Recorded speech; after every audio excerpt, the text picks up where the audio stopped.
The KBLA Sports Minute with Ray Richardson.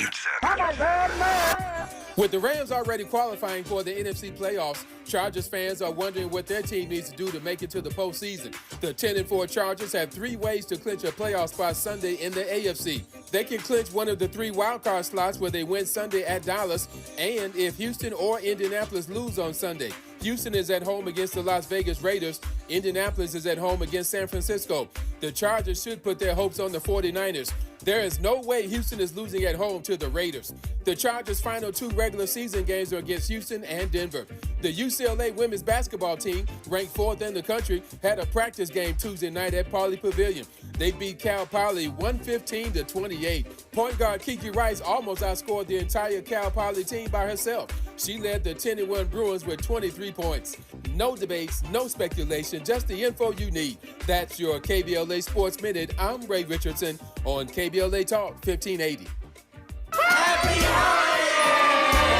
This holiday season, KBLA Talk 1580 wishes you and yours joy, peace, and prosperity. As we celebrate with family and friends, we're already looking forward to an exciting first quarter, packed with must-attend events to kick off the new year just right. In January, join us for our inaugural Brotherhood Brunch, bringing together community leaders, change makers, and everyday people for inspiration and connection. February means it's time for our signature Black History Month luncheon, a powerful celebration you won't want to miss. And in March, Women's History Month, we're once again hosting our State of Black Women in Los Angeles Symposium and Luncheon, addressing the issues that matter most inside our community. From all of us at KBLA Talk 1580, happy holidays. Stay tuned for more details on these incredible upcoming events. KBLA Talk 1580, your voice, your community, your power.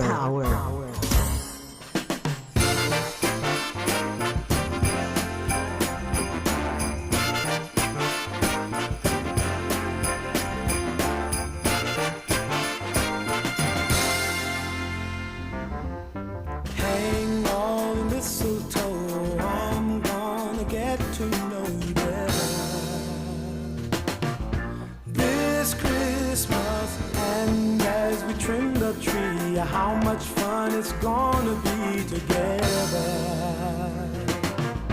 This Christmas, the fireside is blazing bright. We're caroling through the night, and this Christmas will be a very special Christmas for me.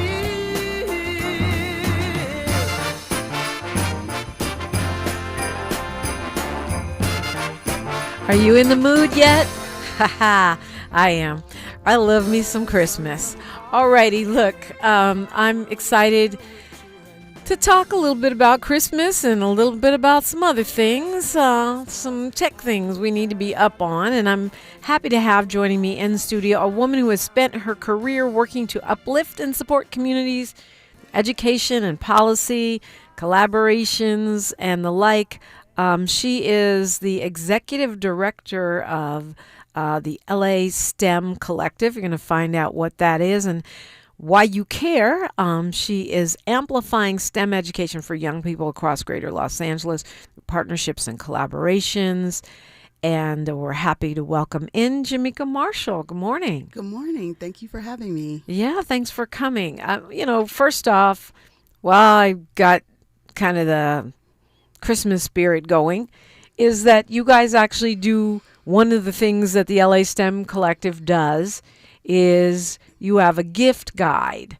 And when you talk about tech stuff, that it's a STEM gift guide. So it gives us an idea from a science perspective, which all of this computer tech is science. We don't think of it as such, but it is, of what's a good idea and what's not, right?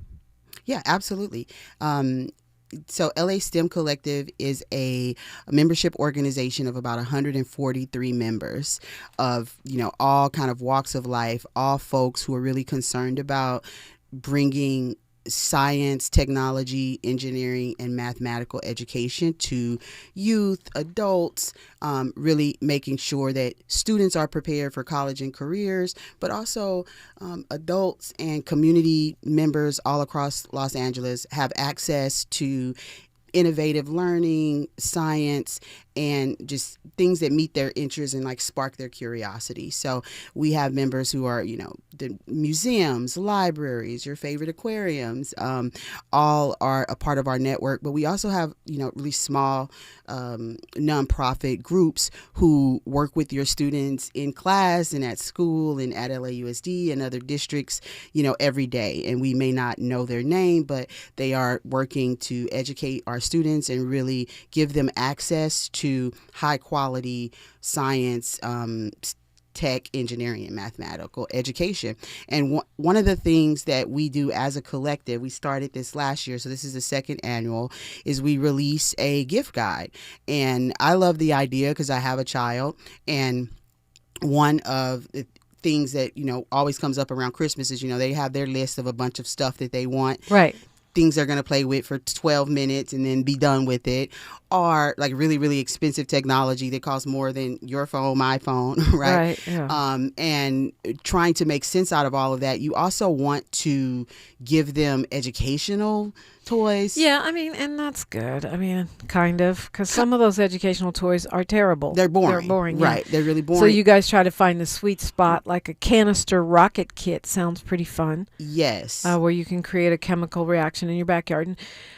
But what about the stuff, the no stuff? Like there was a big article, and by the way, you can get that at lastemcollective.org. We'll talk more about it, but what about this article the other day, front page of the LA Times, talking about the dangers of Roblox, which a lot of kids like. The Roblox games is part of a site, an app, whatever you'd call it, where you can access all different kinds of games.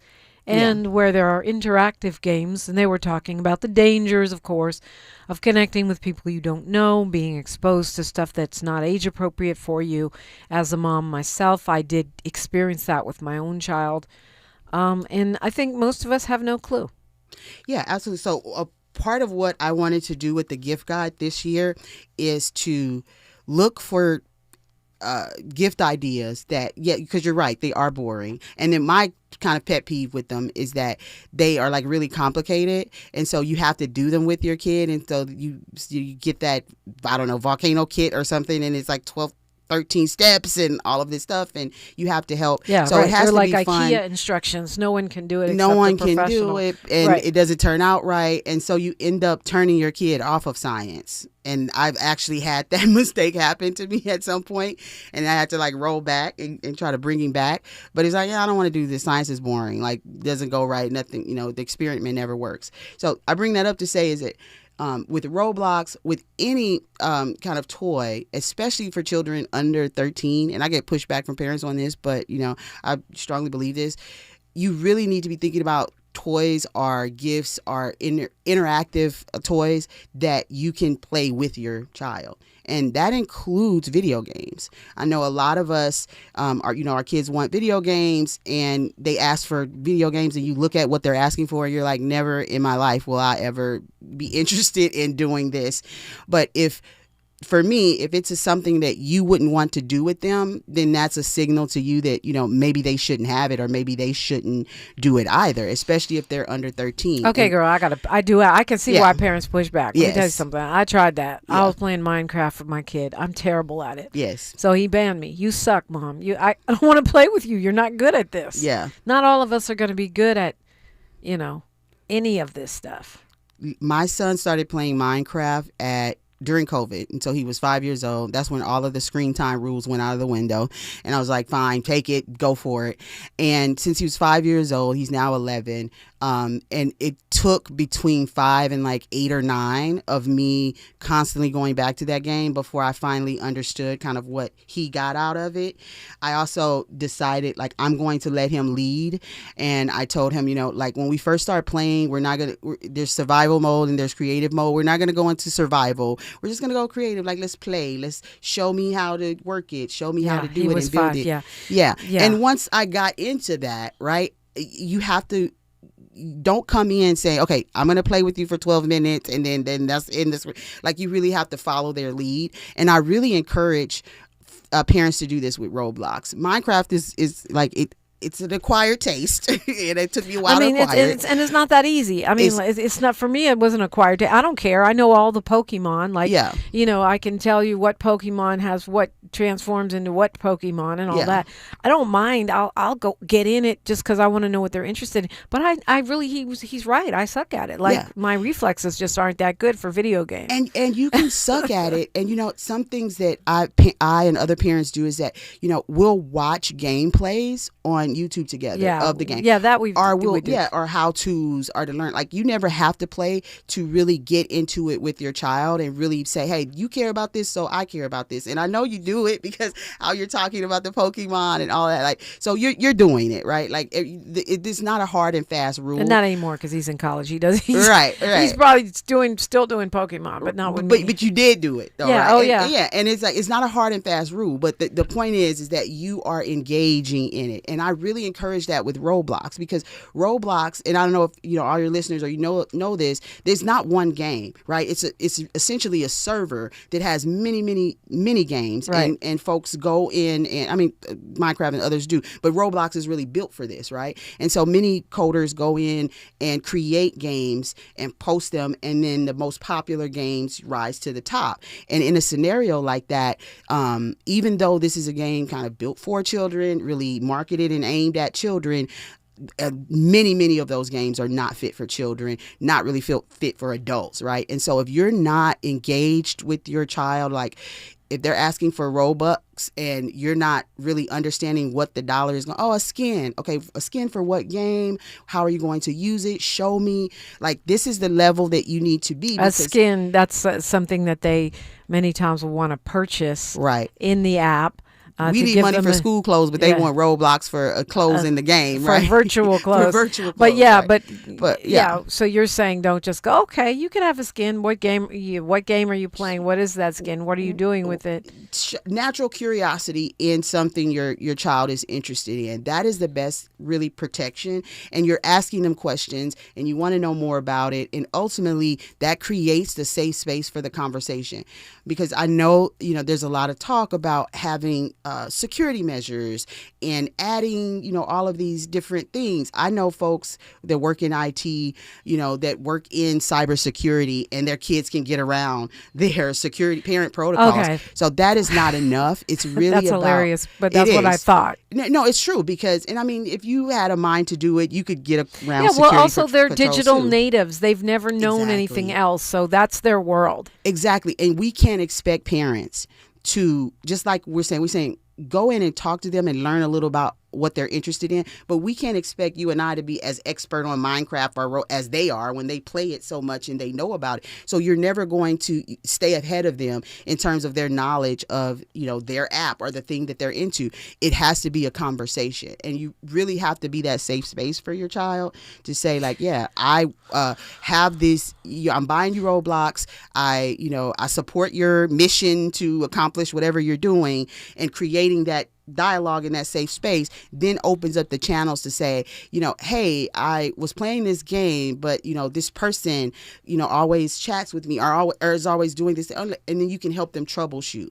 Another thing that I recommend for parents with children under 13 is to really not allow them to participate in the chat in Roblox, right? And so if you are any type of video game that you have as a parent and your child is under 13, if they're online, that means that they are playing with every single person. It's like you opening your window and your child is like yelling out to strangers and talking to strangers. That's essentially what it means. And so they can play Roblox. They can have fun on Minecraft without going online. And that's something that, they can be online, but not on anybody's server. They can go on their own server. They can play with friends and people that they know, or they can just play the game. They don't have to interact with adults. With adults, they don't have to interact with strangers that they don't know. Okay, a couple things about, you know what, we should address it when we come forward. Number one, you're talking about kids 13 and under. I think a lot of the trouble comes when you get older kids who are not necessarily going to want to have you playing, nor have you all in their business. You know, they tend to be secretive. That one shrink told me, how do you know when a teenager is lying? their lips are moving. And not to be, ageist, but it is what it is. And then, the other thing is you can say that, but how do you know that? You just said they can get around the security. How do you know they're not going to go around and connect with people while you think they're just on a separate server? Yeah. We'll address that. I want to talk AI, not just for kids, for adults. I think adults, many of us are like kids when it comes to AI right now, just in terms of the level of naivete. All of that and more when we come forward on KBLA Talk 1580. A safe place to go loud. A great place for progressive politics. KBLA Talk 1580. Hi, this is Dominique DePrima. Is your loved one at the hospital or in a nursing home? Have they developed bed sores, fallen, or worse? These are things your family members should be protected from. Bed sores, falls, and dehydration are almost always the result of negligent care. If this has happened to your loved one, call Zoran at Basic Law Group at 800-215-1234 or visit basiclawgroup.com. The consultation is free, and if they don't win, you don't pay. That's 800-215-1234 to reach my friend Zoran at the Basic Law Group. So you need last-minute gifts. No judgment. Get an extra 25% off during Kohl's Friends and Family Sale and find great gifts under $20. Like something cozy, something thoughtful, something that says you planned this all along. Yep, you're just one quick trip away from checking off the last gifts on your list. Save now at Kohl's and Kohl's.com. Select styles. Offer ends December 24th. Some exclusions apply. See store or Kohl's.com for details. Coverage varies by plan. View contracts and exclusions at endurancewarranty.com. If you have a 2004 or newer vehicle that's out of warranty or about to be, Endurance is urgently notifying U.S. drivers about their low-cost vehicle coverage plan designed to save drivers thousands on rising vehicle repair costs. Those who qualify can pick their plan, coverage, and repair shop. Roadside service, towing, and rental cars included. All covered repairs get paid directly to the repair shop for you. Call now for your free quote. Call 800-295-0763. 800-295-0763. The holidays mean more travel, more shopping, more time online, and more personal info in more places that could expose you more to identity theft. But LifeLock monitors millions of data points per second. If your identity is stolen, our US-based restoration specialists will fix it, guaranteed, or your money back. Don't face drained accounts, fraudulent loans, or financial losses alone. Get more holiday fun and less holiday worry with LifeLock. Save up to 40% your first year with promo code NEWS. Visit lifelock.com. Terms apply. The only thing between you and your best self is the start button. This Cyber Monday, explore the world with Nordic Track. From the peaks of Peru to the streets of Paris, every workout moves you somewhere new with iFit trainers leading the way. The equipment's amazing, smooth, quiet, and those screens make it all feel real. Ready to start your next workout adventure with the #1 treadmill brand in the U.S.? Shop NordicTrack.com for Cyber Monday savings. Nordic Track. Train anywhere, explore everywhere. Thanks for waking up with Dominique DePrima on KBLA Talk 1580. You're waking up with me, and right now we're talking with Jamecca Marshall of the LA STEM Collective. So you were talking about, one safe way to let your kids use Roblox. Don't put them on a server that connects with the outside world. Have them on a private server so that they can't talk with Mr. El Weirdo who's stalking kids online. But you also just said that all these, cyber tech people who the kids are evading their parental controls. Yeah. So one thing that I really encourage parents to do is to really start early. Like kids nowadays that are born, I see kids at the grocery store, like really in a baby carriage with an iPad, right? So before they're 1 year old, they're already like on YouTube. Hopefully YouTube Kids, but even those are bad, but, just kind of already online. And so as soon as your child can kind of communicate with you, you have to start setting expectations around what you expect for their use of the internet. And that never stops. That's a conversation that constantly, that continues on. And again, it's really about creating a safe space I fear what most parents fall into is trying to police their kids online. And we talked about that, how like we're always going to be a step behind. So really trying to act as security and the policeman and you're going to find out is not the way. You really have to just assume that your kid is going to be online seeing things that you necessarily don't want them to see, but having a conversation with them about your expectations. So for Roblox, the expectation for not just my child, but like all my nieces and nephews is that you won't be on the chat, right? So you turn that off and you can play with these folks. You can play with strangers. We don't know how old they are. We don't know what they're doing, but they can't communicate with you. You can't communicate with them. They can't tell you to go offline, do something else. Here's my Discord. None of that happens. So you're just in gameplay.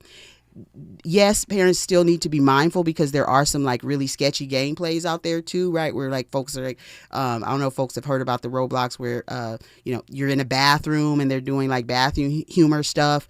That one was recently banned due to the controversy, but there are many, many more. So you do still have to be involved, but just saying, hey, for Roblox and, I'm giving you Roblox and you're okay to use it, but here's the boundary. The boundary is no chat. So I think that's just like a first step, right? Will kids kind of do things anyway? Will you catch them on YouTube watching videos that spicy, they shouldn't be watching sort of thing? Yes. And then you say, hey, you disappointed me. We had an expectation. What should be the consequences? Let's move forward. After we do that, let's move forward, right? So you're laughing because it's like, okay, gentle parenting, but ultimately... No, I mean, I'm a gentle parenting. Yeah. I am too. I get criticized a lot for it. I don't believe in striking kids, spanking kids. I'm not going to lie and say I never yell at my kid. That would be a terrible and egregious lie, but...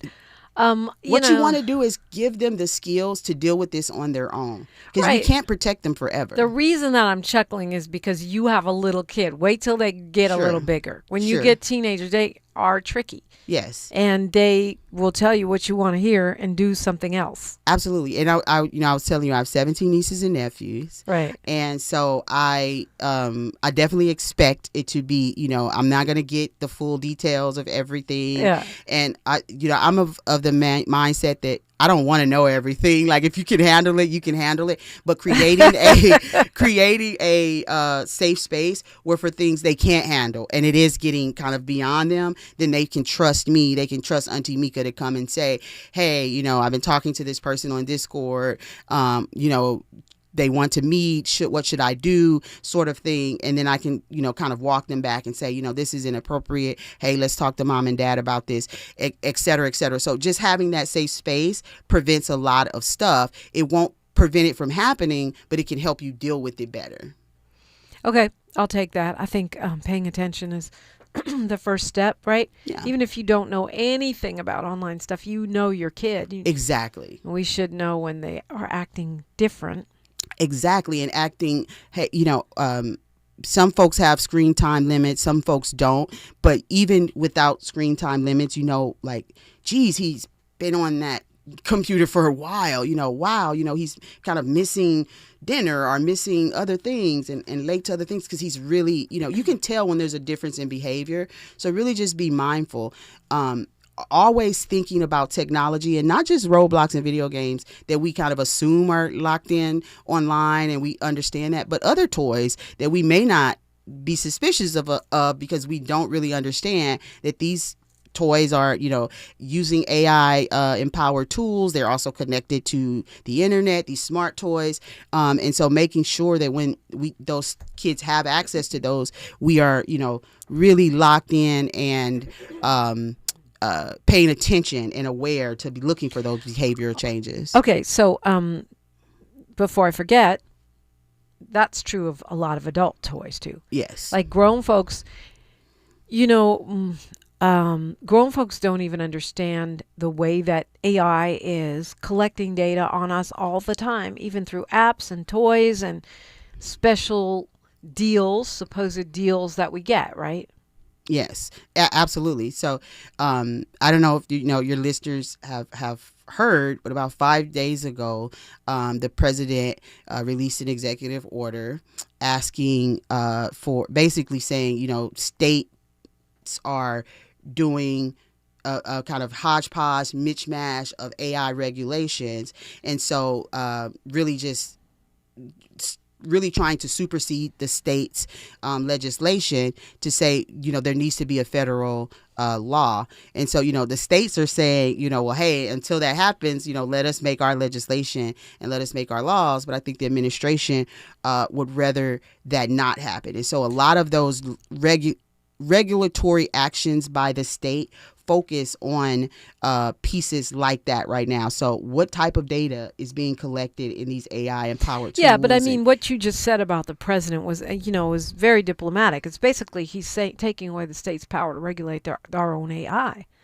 Well, technically, if we want to be technical about it, and I'm definitely not here to, to push, any side, but technically the executive order is saying, states don't make these regulations.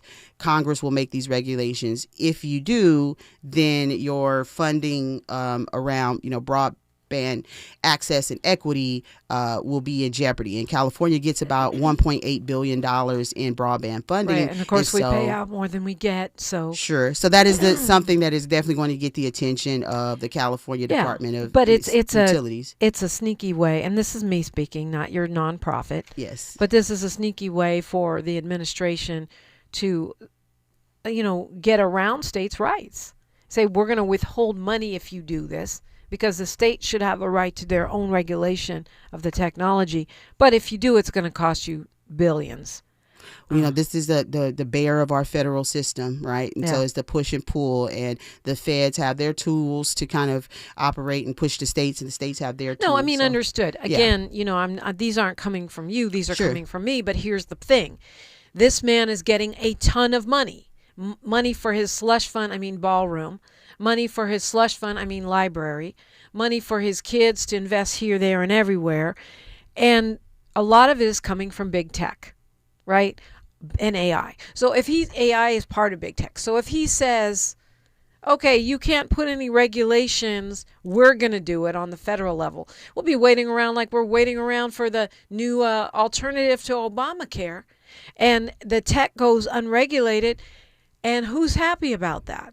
The people that are giving him millions of dollars to sit next to him at the inauguration to build a ballroom, that's the size of Alaska. It's the clear benefit, the clear quid pro quo is so glaring in this case. I don't know how you get around it, but so there's two things that I think are bright spots in what is happening.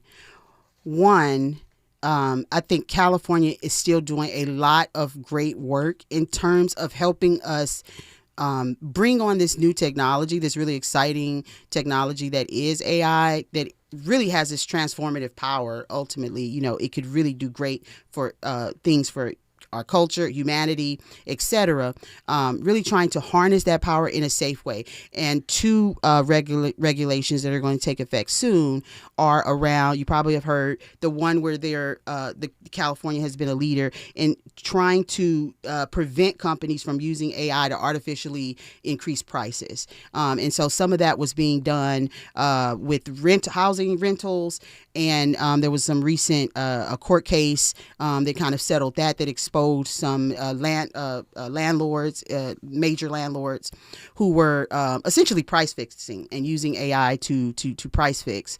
And so there's been some great work around that. And also we see that happening more and more in grocery stores. If you walk in grocery stores where you see the digital price stickers, it is very scary to think that, two people can walk into a store and kind of based on your algorithm or what you scroll or what you purchased or what you've done on your phone, you walk into the store and get a different price than someone else. So that is some stuff that California is working on. Hold that thought. We'll keep that going after news, traffic, and sports. Jamecca Marshall is my guest. The LA STEM Collective is in the spotlight on KBLA Talk 1580. She's reclaiming her time on KBLA Talk 1580. More First Things First with Dominique DePrima when we come forward.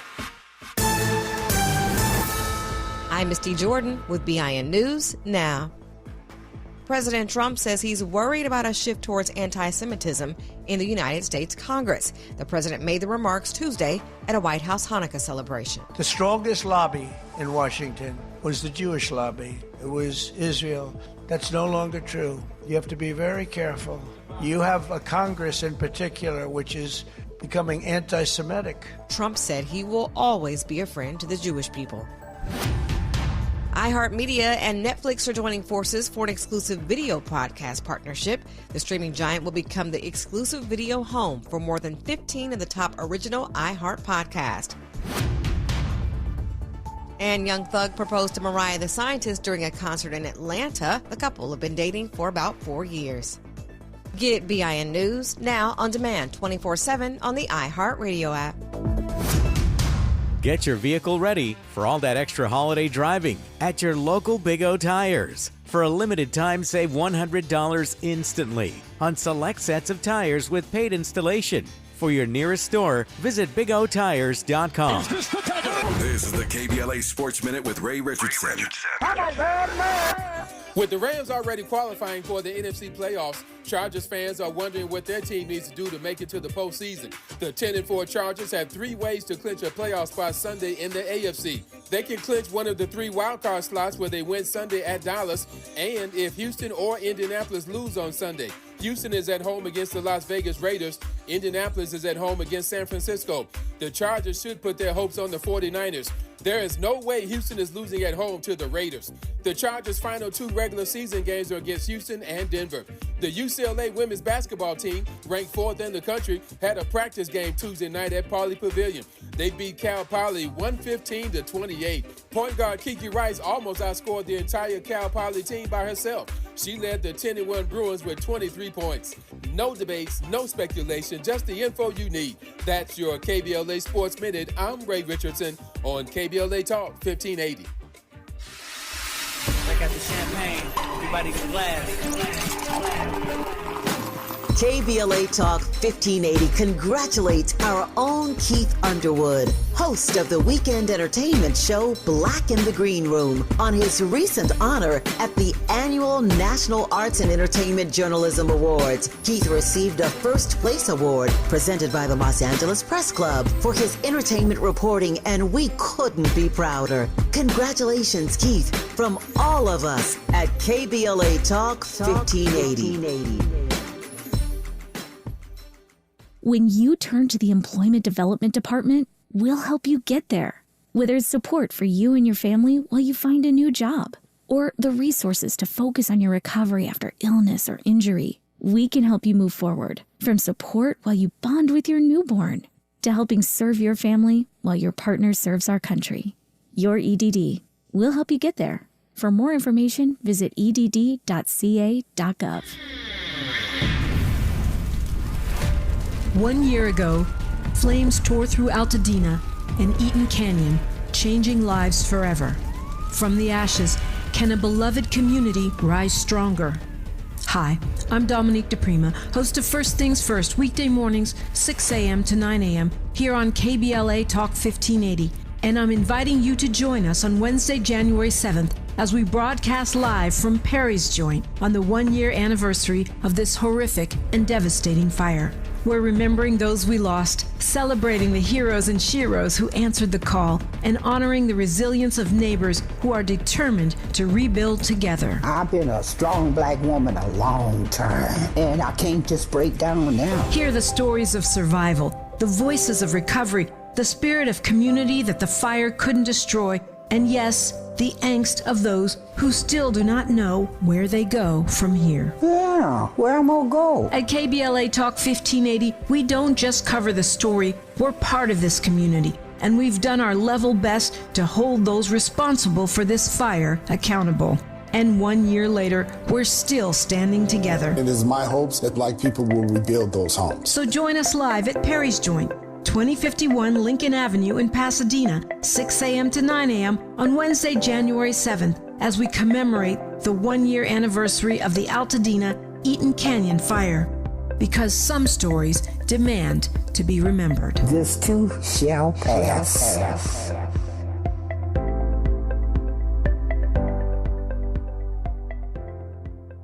Find a righteous rage, and don't be afraid to say what you see. We're KBLA Talk 1580. We are, and we're talking with Jamecca Marshall. She is over the LA STEM collective. Used to be STEAM. I guess they took the art out. They took the art out. No, the art is still here. LA STEM is really focused on the STEM, though. We focus on the science, technology, engineering, and mathematics. But STEAM programs are still going strong, and we love STEAM programs as well. So we were talking about a bunch of things. Yeah. You said California has 2 new regulations that we can look at, and you were about to get into the second one. The second one, just really quickly, is legislation is going to take effect soon that really is calling for AI companies and technology companies to disclose how they built their AI models. So what data did they use, what personal data, private data, data sources in general did they use to create that AI model.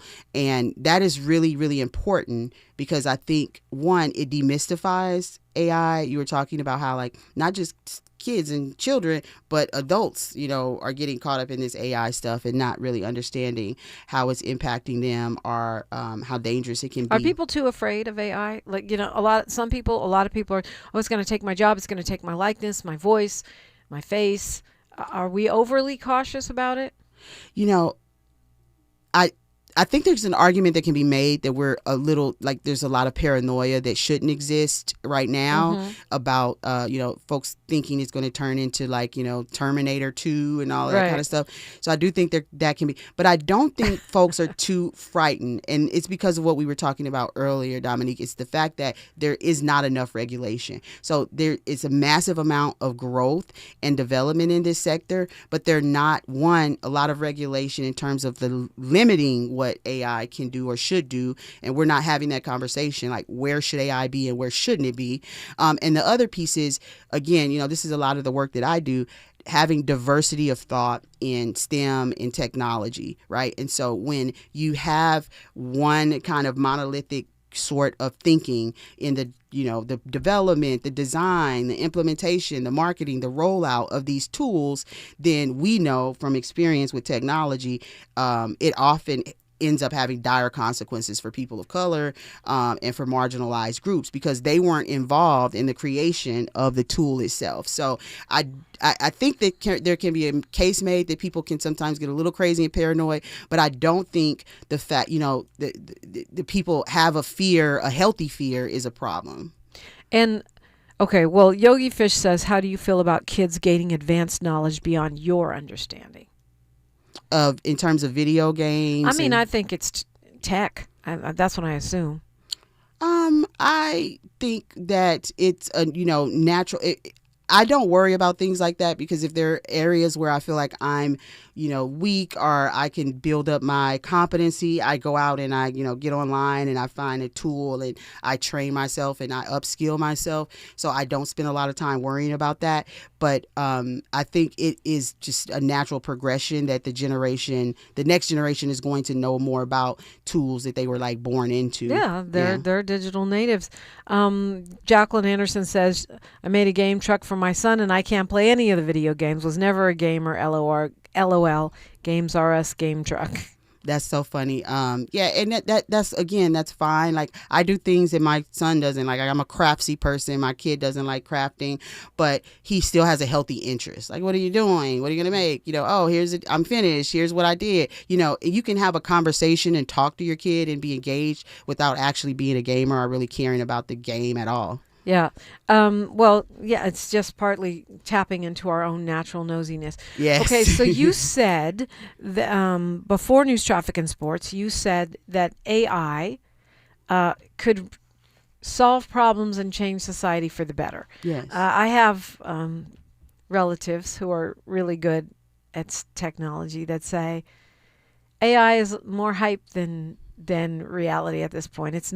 It's artificial, but it's not really intelligence. It's more like an aggregating of a bunch of facts at lightning speed levels, right? So it's not really intelligent. It's not sitting there thinking up stuff. All it's doing is regurgitating whatever you put into it. So this is a common argument. So right now, AI is definitely more potential, right, than it is actuality. Right. And so I think that's the other piece. So right now, AI is definitely more potential than it is like lived reality. There's a lot more upside. There's a lot more still to do. We're looking at the tip of the iceberg situation here when we think about what's out and what we're doing right now with quantum computing, with increased speeds, better batteries, et cetera. These things can develop exponentially. The ideas and the know-how are there, but maybe the computing power just isn't in layman's terms. That's the first part. The second piece is AI is much more than just Chat GPT. So I think a lot of folks, when they think about AI, they think about like, homework help and, asking, Gemini or Grok or something. Which, by the way, are wrong a lot. Very much so, right? Because those are predictive text models, and it's what you said. It's an amalgamation of like a lot of different things. Sometimes those work really, really well. Sometimes they work horribly. It's Google on steroids, basically. However, there's a lot of quote AI or artificial intelligence really shortcuts, if you want to call it. That's how I think of it. In a lot of what we do every day, our world is really becoming AI powered, and it's not in a way that's really seen for most people. I always use this as an example. In 2015, the FDA approved, I think, 6 AI empowered medical devices, and then in 2023, it was something like 233. Wow! So when you are looking at, a medical device, or you're thinking about going, surgery or getting a medical treatment, no longer do you need a specialist who can kind of map out and chart all of these things, or all of these processes have to happen. Now, a lot of the medical devices, the tools, not just the treatment devices, but the diagnostic tools are using AI to, based on your, pre-existing conditions, your age, your weight, right. all of these things, to say, you know what, let's use this as a treatment model as opposed to that as a treatment model. Right. So it sounds like you're saying that AI is already being used in more ways than we really ways than we're realizing. Yeah. And a lot of the things that you think maybe, my lawyer, my doctor, my, whoever is doing and making these decisions, a lot of these decisions are being made through, an AI tool, empowered tool that's creating a policy for a company-wide policy. But they're not better than humans. You can tell me they may be faster, maybe cheaper, but they're not better than humans. A human can look at you and they're going to factor in things. Anyway. So the issue that we have to kind of grapple with and come to terms with somehow is that artificial intelligence is artificial intelligence, right? It's not human intelligence. It's not intelligence. But it's artificial information. On an individual level, we can always say, okay, a human to human has these types of benefits, right? Or this human, or I'm a better driver than this driverless car, right?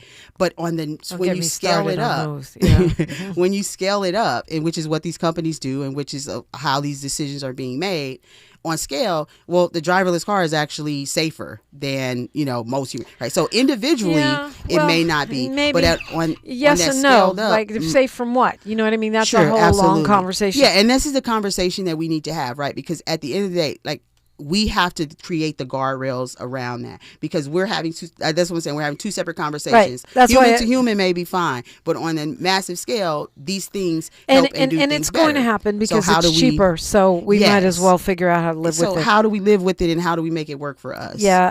Molly Bell's reminding me when we had a memorial for my dad, and there was a problem with the iPad. Nobody could fix it. The tech guy, the college student, my kid, I think he was about 8 or 9 at the time, walked up and fixed it in 2 seconds. And it's a reminder that it is generational. Absolutely. And it's humbling for a millennial who was the person who fixed everything for the boomers. And then now you're doing something, and then your kid comes out and in 2 clicks and 2 buttons fixes it for you. So, and why don't you get it? Yeah. Yeah. So, I mean, that's a reality. And I also think when we get into this thing about limiting screen time, which I did, I had limits and stuff.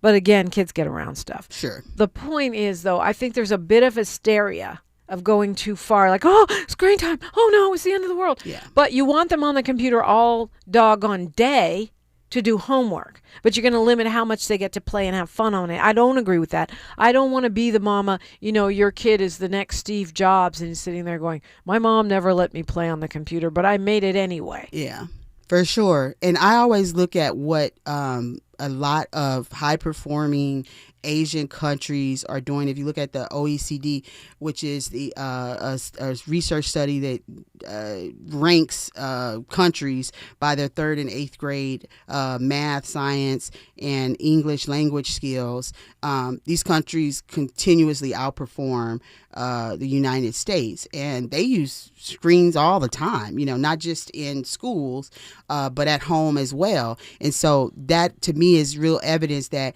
it's not the platform, it's how we're using it. Yep, very well said.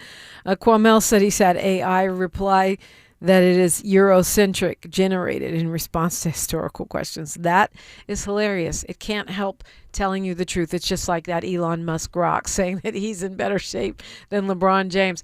I wonder who fed that information into it. Jamecca Marshall is my guest, and we're talking tech. We'll continue the conversation when we come forward on KBLA Talk 1580. More of First Things First with Dominique DePrima when we come forward. The holidays can be a time of increased stress for those struggling with opioid or stimulant addiction. They can also be a time for pause, reflection, opportunity, and new beginnings.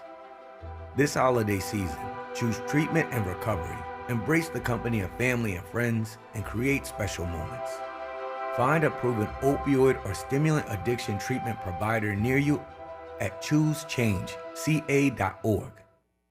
Hi, this is Dominique DePrima. Is your loved one at the hospital or in a nursing home? Have they developed bed sores, fallen, or worse? These are things your family members should be protected from. Bed sores, falls, and dehydration are almost always the result of negligent care. If this has happened to your loved one, call Zoran at Basic Law Group at 800-215-1234 or visit basiclawgroup.com. The consultation is free, and if they don't win, you don't pay. That's 800-215-1234 to reach my friend Zoran at the Basic Law Group.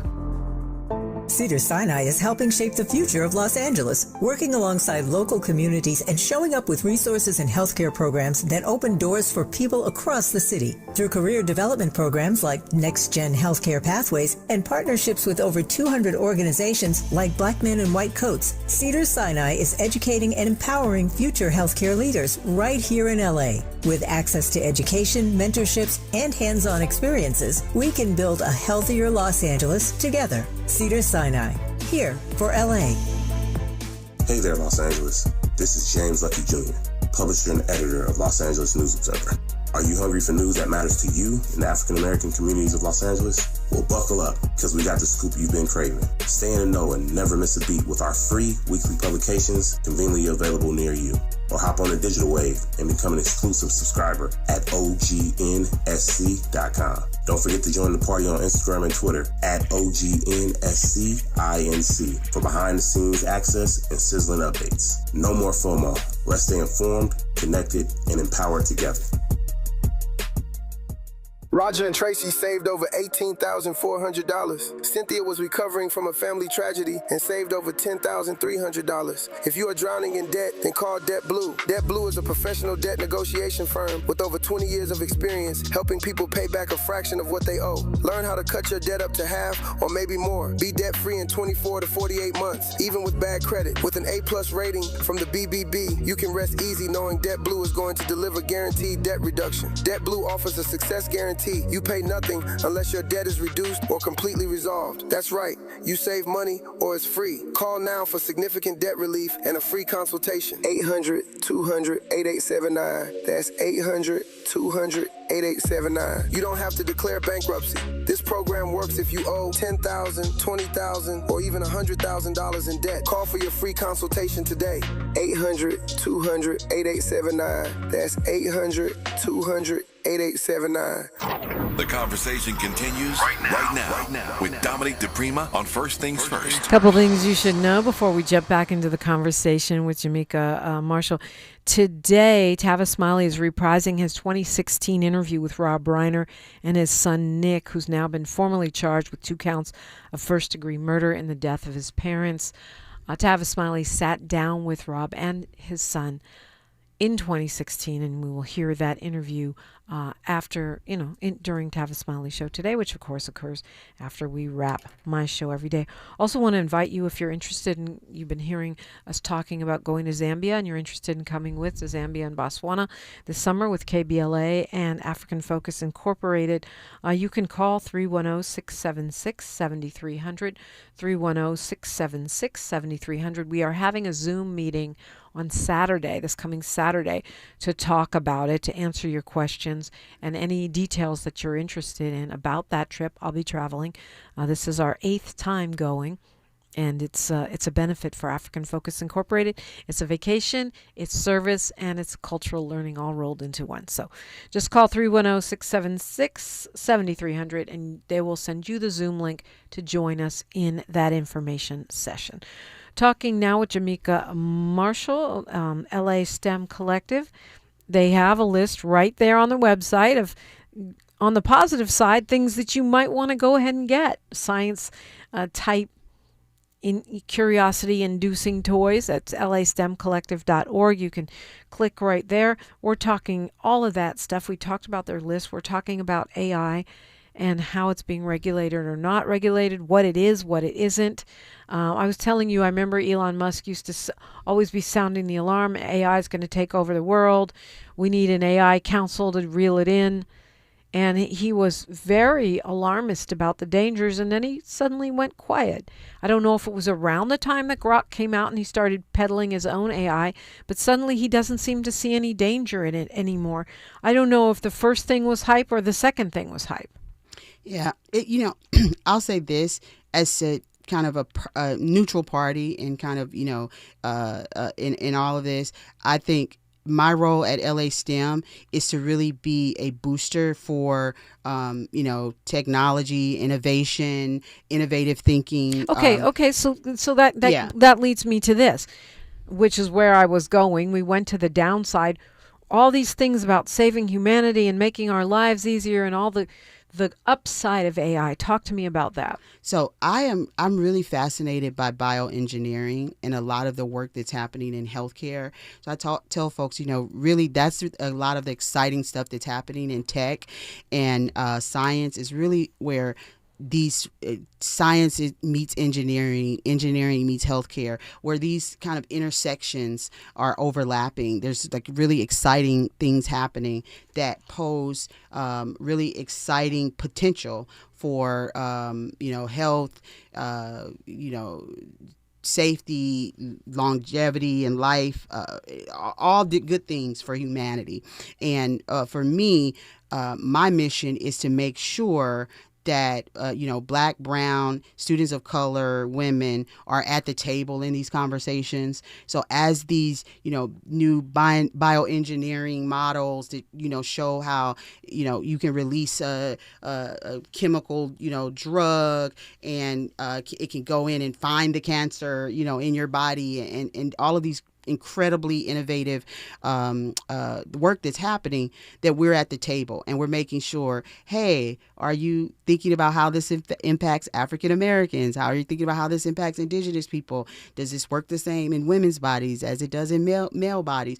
And so for me, it's really important that we are at the table and we are having a conversation. Everything looks scary when it's out of your hands and it's other folks that are creating these powerful tools that are going to have an impact on your life, your culture, your community, when you don't have a voice.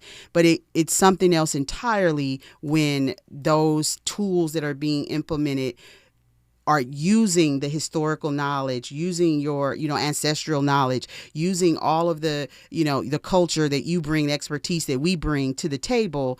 It's something different entirely. So for me, that is the most important thing. Whether we move forward with AI or whether we not, I think those decisions are going to be made when we have diversity at the table. Yeah, I mean, the facial recognition technology is a great example of that because it doesn't do well with any face that's not white. And clearly that had to do with who made it. Yeah, I tell everyone when they go into the bathroom, if you try to wash your hands in a public bathroom, you're familiar with the lack of diversity in tech because you have to put like your palm side, if you're brown skin, you have to put your palm side, your whitest side, to the sensor to get the water to turn on. And that is because, most of these tools were not used as kind of test cases for this tech. So anytime you ever want to see how it plays out differently in implementation, use a public bathroom and you can see how just small things like that have huge impacts. So yeah, we need to be at the table and having these conversations. So we're trying to get ourselves or our kids at the table. How does the LA STEM collective play a role in that? So like I said, we're 143 organizations, museums, aquariums, libraries, but also coders and engineers and former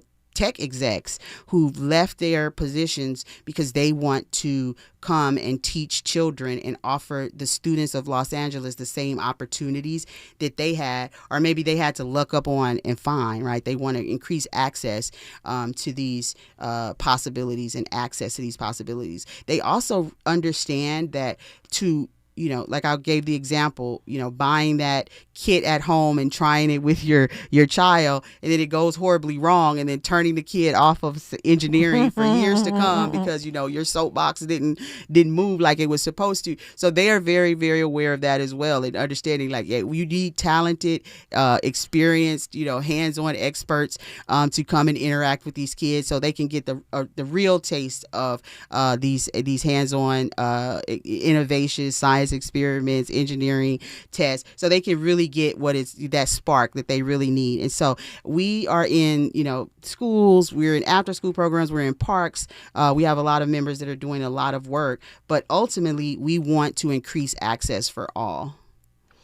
So this getting a gateway to all this interesting information, everything that is optional and possible for our kids and ourselves, we can start with your website. Absolutely. Start with our website, lastemcollective.org. There you'll have all our contact information. You can reach out, ask questions. We also have a list of our 143 member organizations. So if you want to scroll and peruse, there's also a website that I like to encourage parents to go here in LA County. It's called stitch.com.org. It's an LA County website. It's ran by the Greater Los Angeles Education Fund, as well as LA STEM and other partners who contribute. And you can go on there. You can type in your address or type in the what interest you have or your child has, like maybe robotics or Legos, right? You type it in, and it'll give you a list of programming organizations near you or around the county that are offering those services, and then you can see kind of the timetable and contact information, so you can sign your kid up. I know parents, when a kid say, "Oh, that looks interesting," one thing that's educational, you want to jump on it, so you can jump on to Stitch and look it up and find something and keep that interest while they expressed an interest in it. Yeah, it's a great point. We do have some amazing resources in LA County. Yes. I didn't get a scientist, but not for lack of trying.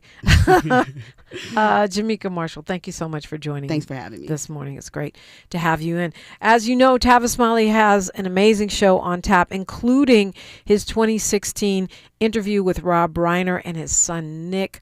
Nick now, as you know, has been charged with 2 counts of first-degree murder in the death of his parents. Tavis will be reprising that interview during the show that is coming up with him. Don't forget to tap in with me on social media. I'm at Diprima Radio, DIPRIMA, and then radio on all platforms.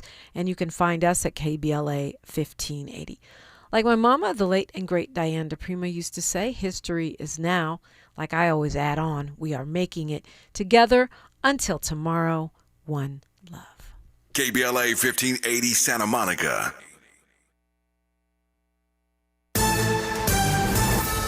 I'm Misty Jordan with BIN News Now.